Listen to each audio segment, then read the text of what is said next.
Vous êtes-vous déjà demandé comment fonctionne exactement l'assurance? Au-delà des contrats complexes et des clauses spécifiques, il y a des principes fondamentaux qui régissent tout le système.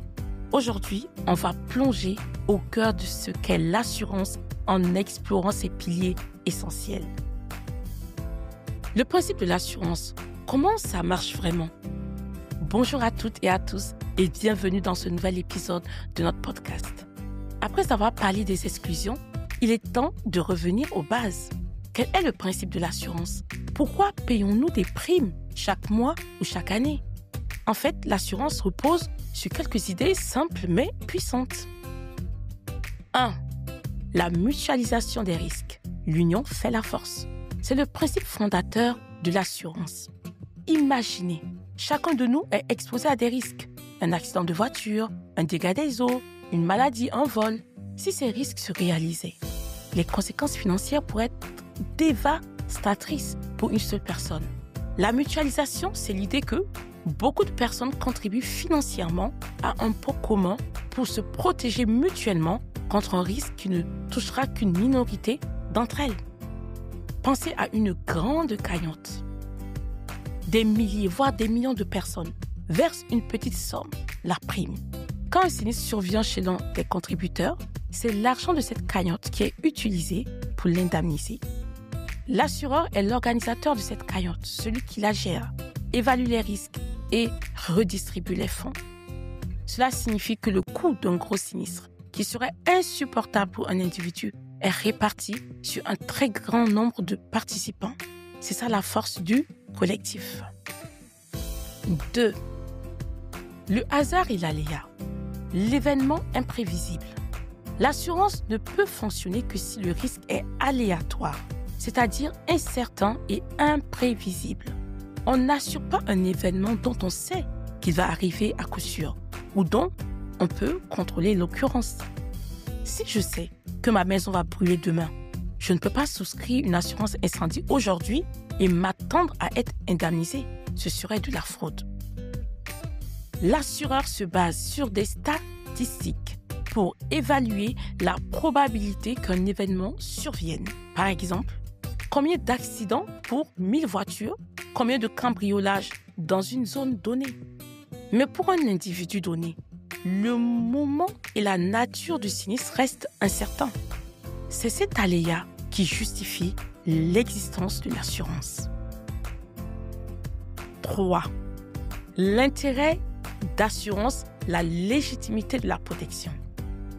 Pour pouvoir assurer quelque chose, il faut avoir un intérêt légitime à ce que le sinistre ne se produise pas. En d'autres termes, il faut subir un préjudice si le risque se réalise.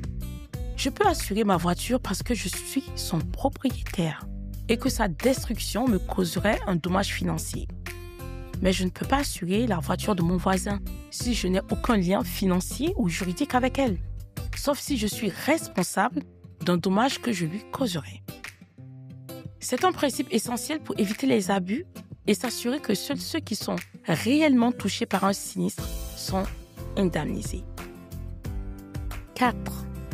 La bonne foi et la déclaration du risque. La transparence avant tout. L'assurance est un contrat basé sur la confiance et la bonne foi entre l'assuré et l'assureur. Quand vous souscrivez un contrat, vous devez déclarer précisément et honnêtement toutes les informations qui caractérisent le risque. Si vous assurez une voiture, vous devez indiquer si elle dort dans un garage fermé ou dans la rue. Pourquoi? Parce que ces informations permettent à l'assureur d'évaluer correctement le risque et de calculer une prime juste.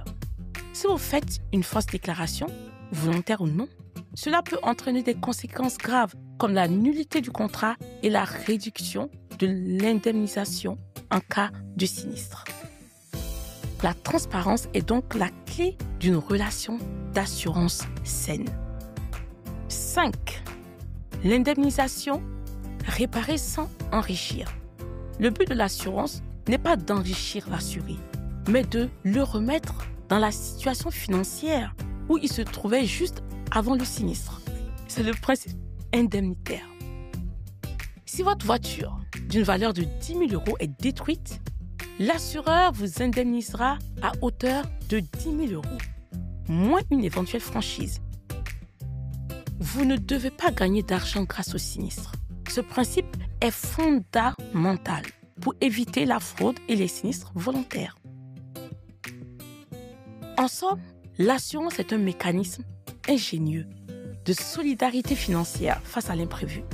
Elle repose sur la mutualisation des contributions, l'incertitude des risques, la légitimité des intérêts à protéger, la confiance mutuelle et le principe de réparation du dommage.